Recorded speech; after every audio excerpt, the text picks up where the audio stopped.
The Trump Code connects the past, present, and future through the lens of prophecy in several ways. Author Troy Anderson discovered connections between the Barron Trump children's book series, written in the 1890s by Ingersoll Lockwood and former President Donald Trump and his son Barron. The books, set in Castle Trump on Fifth Avenue in New York City, follow the time-traveling adventures of a boy named Barron Trump and his guide Don. The third book in the series, The Last President, describes the election of a populist president. This president faces protests at Castle Trump, with people chanting "Death to the Rich Man." Anderson notes that the book mentions a cabinet member named Pence, echoing former Vice President Mike Pence serving in Trump's cabinet. The book further describes the president as cleaning up government corruption, mirroring President Trump's "Drain the Swamp" slogan.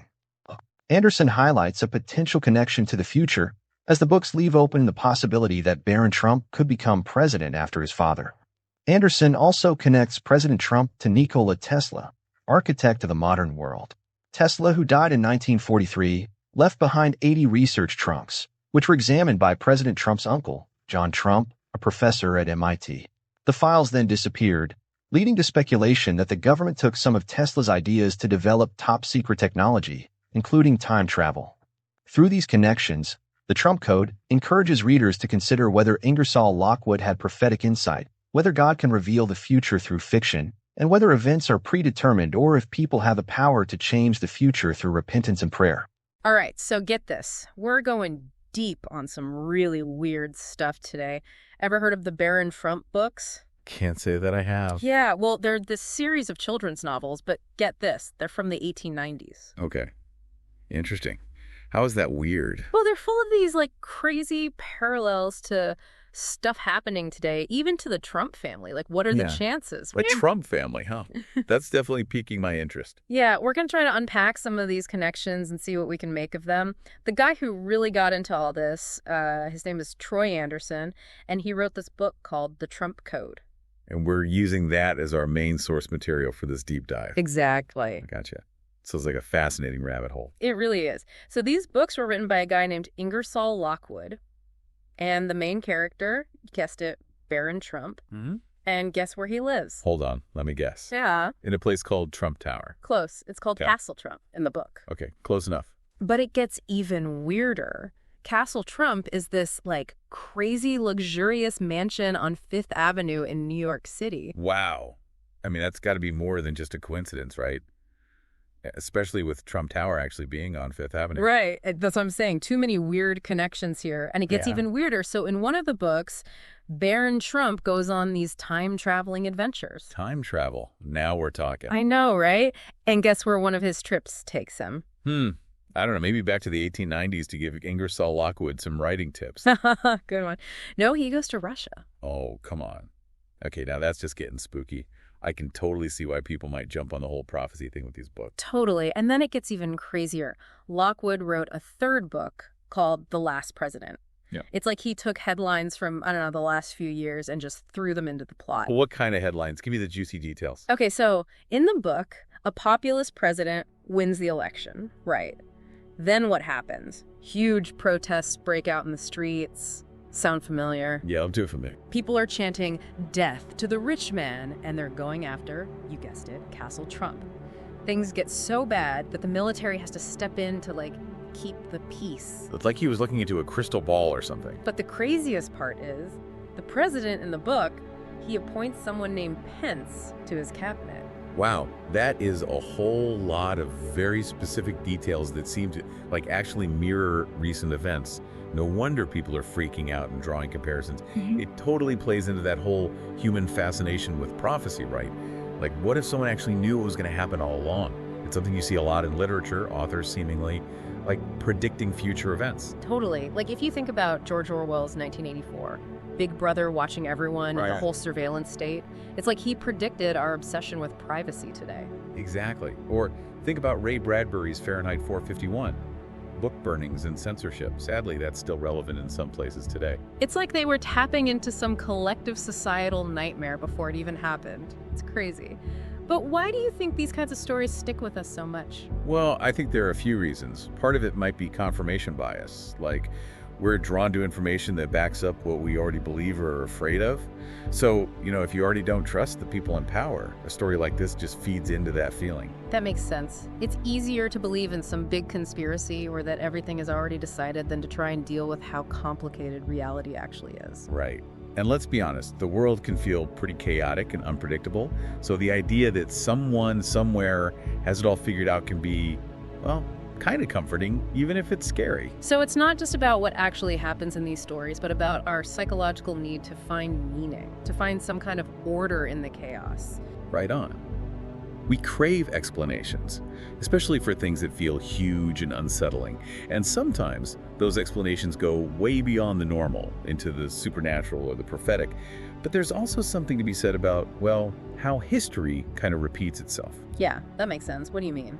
Like certain patterns of how people act, certain power dynamics, they tend to show up again and again over time. So maybe it's not so much about this authors predicting the future as it is them picking up on these recurring themes, these anxieties that keep popping up in different ways throughout history. Exactly. The names and faces might change, but the basic fears and desires, they often stay the same. Okay, so we've got these weird parallels between the books and what's actually happened, but then Anderson goes on to connect all of this to Nikola Tesla, and that's where things get really wild. Tesla, the brilliant inventor. I'm all ears. Yeah. How does he fit into this Baron Trump thing?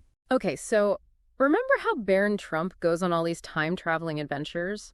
Well, there were rumors that Tesla was messing around with time travel too. We know he was a visionary way ahead of his time. I mean, think about it.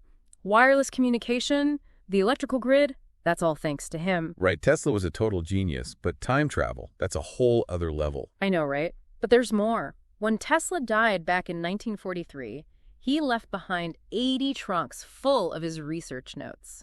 80 trunks? That's a lot of notes. I know. Must have been a pretty messy desk. And guess what? The FBI got involved because they wanted to make sure none of his work could be used, against the country, for national security reasons. That makes sense. Tesla's work was revolutionary. Some of it could have had military uses for sure. Exactly. And guess who the FBI called in to check out all those notes? Let me guess. Another Trump. Bingo. John Trump, Donald Trump's uncle. He was this brilliant scientist, a professor at MIT. But here's where things get really shady. John Trump went through all of Tesla's notes and said, nope, nothing dangerous here, nothing to worry about. Okay, and? Well, after he said that, a bunch of those files just vanished. Gone. Wait a minute, so we've got Tesla, who might have been researching time travel. His files disappear after being reviewed by Donald Trump's uncle. This is getting way too strange. I know, right? And all this missing file stuff has led to a ton of theories.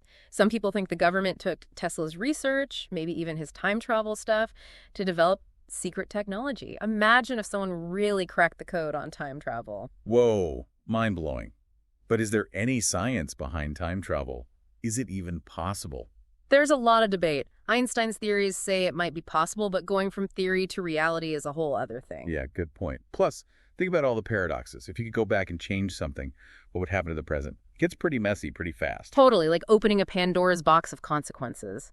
But even if it is theoretically possible, is there any proof that anyone's actually done it? Well, there's this whole thing with the Sun newspaper, remember? They got their hands on some documents through the Freedom of Information Act, and they were from the Defense Intelligence Agency. And guess what they said? Don't tell me. They said time travel is real. Well, not exactly, but they did suggest that the government's been looking into whether time travel is even possible. And they even think it might explain how some of those unidentified aerial phenomena, those UAPs, move around. Hold on. Those weird things people keep seeing in the sky. Are they saying those are time travelers? Okay, they don't come right out and say that, but they do suggest that UAPs might be using some kind of super advanced tech, maybe even something that lets them, bend space and time. Whoa. Okay, that's just crazy. Yeah. So we've got these children's books from the 1890s that seem to, foreshadow modern events, a connection to Nikola Tesla and his missing research on time travel, and now the government might be investigating time travel to explain UAPs. It feels like we've stumbled into some kind of X-Files episode. I know, right? It's a lot to take in. It's easy to get lost in all the speculation and start seeing connections where there aren't any. But it's important to remember that just because some things seem to line up doesn't automatically mean there's some big plan or secret message behind it all. True. We gotta be careful not to jump to conclusions. But still, It's hard to ignore all these weird coincidences, you know? It makes you wonder, what if there is something more to all of this? What if these things that seem prophetic are actually warnings, like a chance for us to change direction before it's too late? Now, that's a fascinating question. And it brings us to another layer of all this: faith, free will, and destiny. In the interview, Anderson talks about that story from the Bible, about Jonah, where God warns the city of Nineveh that they're about to be destroyed. Yeah, I remember that one. Well, the people of Nineveh, they totally freaked out and repented, and God ended up sparing them. So even though it seemed like their fate was sealed, there was still a chance for them to change things. So you're saying even if these Barron Trump books are some kind of warning, it doesn't mean we're stuck on a particular path. Exactly. It makes you think, do we actually have the power to choose our own destiny? Or are we just playing out a script that's already been written? It's a debate philosophers and theologians have been having for centuries. Yeah, it's a big one. Right. And Anderson seems to think we do have a choice, that these warnings, these weird echoes from the past, are meant to wake us up, like a call to action. He even started a 40-day prayer and fasting thing, inspired by that Jonah story, calling for like a national repentance movement. So he's not just saying, hey, look at these weird connections. He's actually saying we need to do something about it. Right. He's tying those crazy, almost unbelievable elements to real-world action, like voting, no matter what your political views are, as a way to actually shape the future. So it's not about being passive bystanders. It's about realizing we have a role to play. We get to choose. Exactly. It's about remembering that we're not just watching history happen, we're creating it. The choices we make, both as individuals and as a society, actually make a difference. That's a powerful message, especially now when things feel so out of control and uncertain. But there's one last little detail that really gets me thinking. It turns out there's not a lot of info out there about Ingersoll Lockwood's personal faith. And it seems like towards the end of his life, he might have even moved away from those Christian beliefs he seemed to have earlier on. Really? That's pretty interesting, considering all those spiritual themes running through the Barron Trump books. It makes you wonder what kind of journey he was on, what questions he was wrestling with. It's almost like he was grappling with the same stuff we're talking about. Faith, prophecy, whether we have free will or if everything is predetermined. It's like his own life mirrored the things he was writing about. And maybe that's why these books have resonated with so many people. They tap into this universal human experience, Right. questioning, searching, and trying to find meaning. It reminds us that faith, kind of like life itself, is often a winding road, full of doubts, discoveries, and ultimately, the search for truth. A search that's different for everyone. Exactly. And one that can take us to surprising and really insightful places. This has been quite the deep dive so far. We've gone from weird coincidences in Schultrich's books to the possibility of time travel and government conspiracies. It's a lot to process. It is. But I think it's key to approach all of this with a healthy dose of skepticism and critical thinking.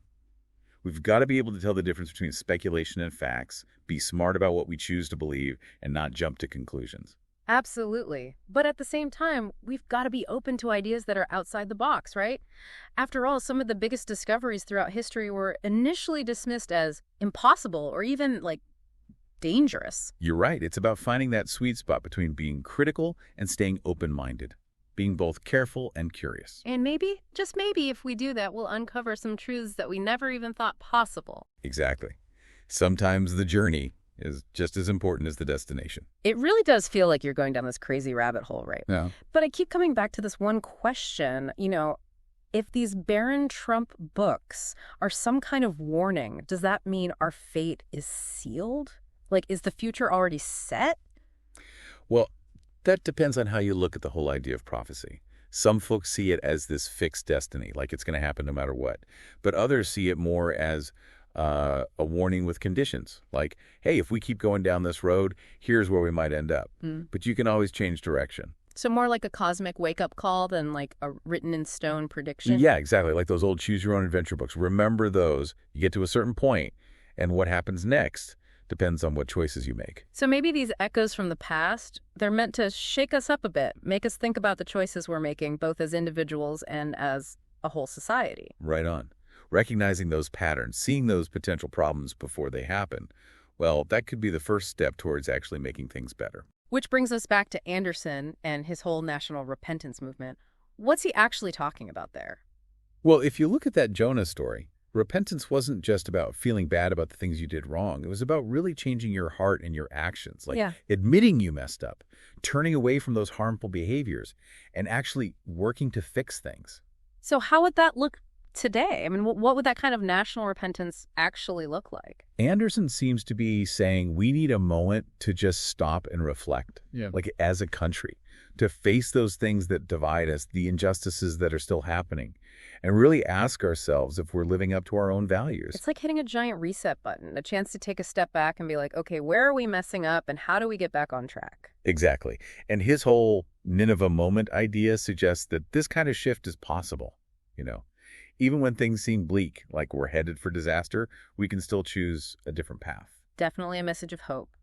But it also raises the question, what role does faith play in all of this? That's a question with a million different answers, depending who you ask. For some folks, faith gives them a framework, a way to understand what's going on, to make sense of the chaos and the bad stuff.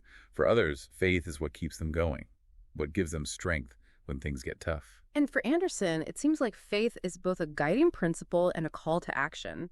He sees these strange synchronicities, these echoes from the past, through a spiritual lens, right? Absolutely. He seems to believe there's a bigger picture here, that we're not just random beings wandering around aimlessly. Maybe through prayer, meditation, or other spiritual practices, we can tap into a wisdom that goes beyond our limited human understanding. Like acknowledging that we don't have all the answers, that there might be forces at work we don't fully grasp. You got it. And maybe, just maybe, that humility, that willingness to admit we don't know everything is what we need to navigate these crazy times. Okay, so we've covered the possibility of time travel, the role of faith, the whole national repentance thing, but we haven't really dug into what actually happened to Tesla's missing research. What are some of the theories out there? Well, the official line is that there wasn't anything in Tesla's work that posed a national security threat. But let's be honest, a lot of people have a hard time believing that, especially considering some of the stuff Tesla was into. Like that infamous death ray he supposedly invented. Exactly. Remember, he claimed he'd created a weapon that could wipe out entire fleets of planes from miles away. We still don't know for sure if it was real, but that kind of talk makes you wonder, did the government snag some of his research? So is it possible that Tesla's work, maybe even his time travel research, ended up in a secret government lab somewhere? It's definitely within the realm of possibility. Governments have a history of, taking scientific discoveries and using them for their own purposes, often for national security reasons. The Manhattan Project is a classic example. And with everything we know about the government's interest in those UAPs and the possibility of some seriously advanced technology, maybe even something that could be mistaken for time travel, it makes you think Tesla's work would have been right up their alley. It's not hard to imagine. Think about the power a country would have if it could control time travel. Mind-boggling. Totally. But even if Tesla's research did end up in the wrong hands, is there any actual evidence that anyone has figured out how to make time travel work? That's the big question, isn't it? Officially, the government denies doing any time travel research. But those documents from the Sun newspaper, remember, they suggest otherwise. It looks like the Defense Intelligence Agency has been looking into whether time travel is even feasible and what it could be used for. So we're back to those UAPs. Are they really considering time travel as a possible explanation for those unexplained things in the sky? Seems like it. The document suggests they're exploring all the options, including the idea that UAPs might be using some crazy tech that lets them manipulate space and time in ways we can't even imagine. This is starting to feel like a sci-fi movie. But if the government is even thinking about this stuff, it means they're taking it pretty seriously, right? Right. And it makes you wonder what else they might be hiding. What other mind-blowing tech is tucked away in those top-secret files? This is a pretty wild thought. But for now, we're left with way more questions than answers. Maybe that's the point, Maybe this whole deep dive isn't about finding concrete proof of time travel or government conspiracies, but about asking those bigger questions, the mysteries that make us rethink our whole understanding of the world. You know what? I think you're right. Sometimes the most important discoveries come from asking the right questions, not necessarily finding all the answers. And about being willing to challenge what we think we know, to explore different perspectives, and to be open to the unknown. Absolutely. It's about nurturing that curiosity and that sense of wonder that pushes us to learn and grow. And maybe, just maybe, all that exploring will lead us to a deeper understanding of ourselves and our place in all of this. Well said. But before we get too deep into the philosophical stuff, let's circle back to something you mentioned earlier about Ingersoll Lockwood seemingly moving away from Christianity later in life. It's a detail that stuck with me, especially given all those spiritual themes in the Barron Trump books. I know, right? It's almost like he was wrestling with those same big questions we're talking about. What is faith? Is there a higher power? Do we have free will? Or is everything preordained? Yeah, it's almost as if his own journey reflects the themes he explored in his writing. And maybe that's why these books have resonated with so many people, you know? They tap into that universal human experience of questioning, searching, and trying to figure out what it all means. It's a good reminder that faith, a lot like life itself, is often this winding path full of doubts, discoveries, and ultimately, this quest for truth. A quest that's totally unique to each individual. Exactly, and one that can lead to some pretty unexpected and profound insights. It's a journey worth taking, don't you think? Absolutely. It's a journey that's always unfolding, revealing new challenges and new possibilities every step of the way. So as we wrap up this part of our deep dive, is there a key takeaway you'd like our listeners to walk away with? You know, I think the most important takeaway here is remembering that even in the face of all this uncertainty, even when things feel crazy and unpredictable, we still have the power to choose. We can choose how we react to the challenges we face, how we interact with the world around us, and what kind of future we want to create. It's amazing how something like time travel and, prophetic children's books can lead to these deep conversations about faith, free will, and like what our role is in shaping the future. Right. It shows you the power of being curious, doesn't it? Even the strangest things can lead to something profound if you just follow the thread. But before we finish up, I'd love to hear more about Ingersoll Lockwood and the Barron Trump books themselves. Besides those weird parallels to current events, what are they actually about? Oh, yeah, good point. We've been talking a lot about the connections to modern times, but we haven't really gotten into the actual stories. What can you tell us about Lockwood's writing style and the overall themes of the books? Well, Lockwood was actually a lawyer, but he obviously had this, imaginative side. The Barron Trump series is classic adventure fiction, written for kids. The first book, Barron Trump's Marvelous Underground Journey, follows young Barron and his tutor, a character named Don. Interesting, right? As they go on this adventure underground. An underground journey. That sounds kind of like Jules Verne, Journey to the Center of the Earth kind of stuff. Exactly. It's a classic adventure trope. Yeah. But Lockwood puts his own spin on it.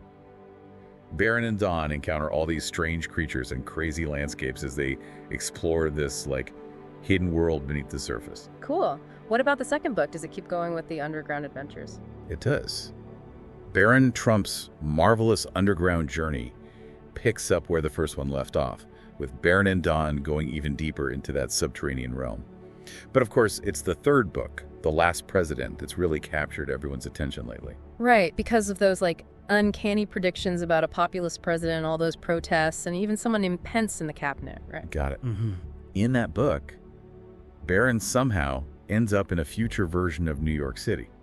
A populist president has just been elected, and get this, his house is described as being on Fifth Avenue. Pretty crazy, huh? Yeah, that's way too close to home. And the book goes on to describe huge protests and unrest with people chanting against the wealthy and targeting the president's house.